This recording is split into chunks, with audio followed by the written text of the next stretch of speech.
Okay, I'm going to make this video as a follow-up to the one I did the other day for mobile home electric furnaces. I had a lot of people asking to explain what the sequencer was and what it did, what it does, and how to test it. So this is the one we took out of the mobile home furnace the other day. This one is called a double stack. Double stack meaning there's one here and one here, so that's a double stack. And there's two of them on one bracket, so it's a double. It could be just one set of two, or it could be just one single one. So these are pretty simple. These are basically like little switches. Here at the bottom, on this side and this side, you have a low voltage current applied, 24 volts. Inside of his part here, there is a bimetallic disc that gets hot, and as it gets hot, it flexes up or down.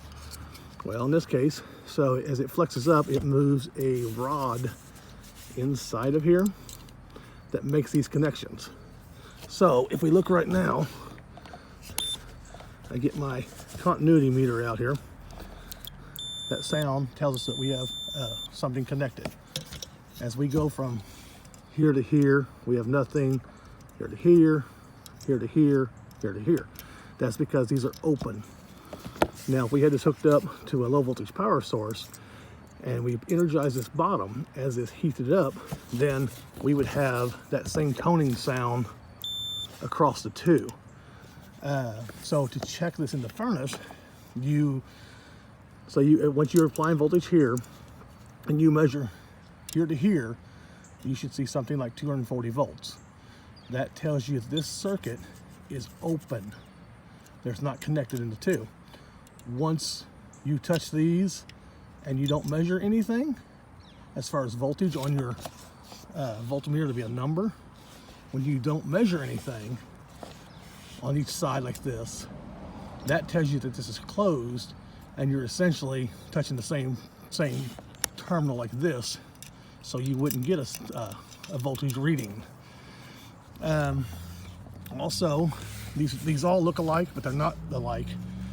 As you can see, these are numbered: M1, M2, M3, M4. So M1, this is the first connection to make, 1 and 2, and then 3 and 4. And then, I don't know if you can see it, it says 5 and 6, 7 and 8. They can be laid out differently. The M1 could be down here, it could be here, so you have to make sure you get the right part for what you're changing.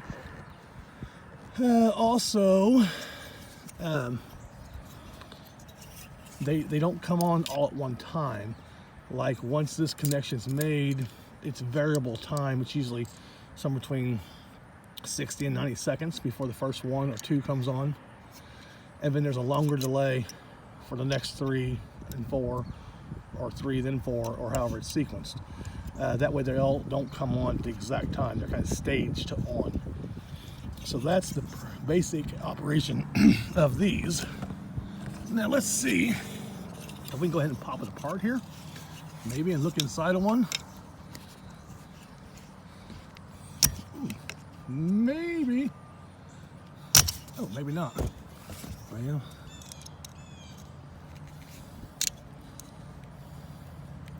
let me see if I can get a smaller screwdriver and we'll take it apart.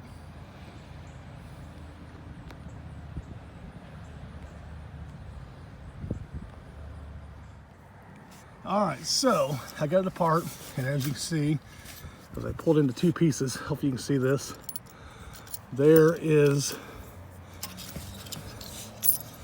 that bimetallic disc. It's two different types of metals, and you can kind of see where, maybe you can see where it's been getting hot.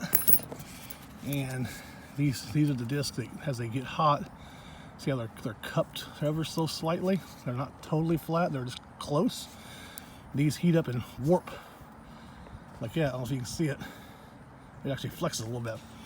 As that flexes, it manipulates this rod right here, which goes up and pushes one of those contacts up in there. But I don't think this comes apart really. I'll have to break it apart, but just kind of the basic operation. So the heater's down here in the bottom, and all you can see is just two connected terminals that are connected by these discs, and as they get hot, they flex. And this thing here, you can kind of see it's, I get to shoot out of there. There you go. See that? It was spring loaded. And so as they get, over time, they wear out and they can stick off and not come up. Or in this case, after the unit had been running for a long time, it had stuck up and closed this circuit.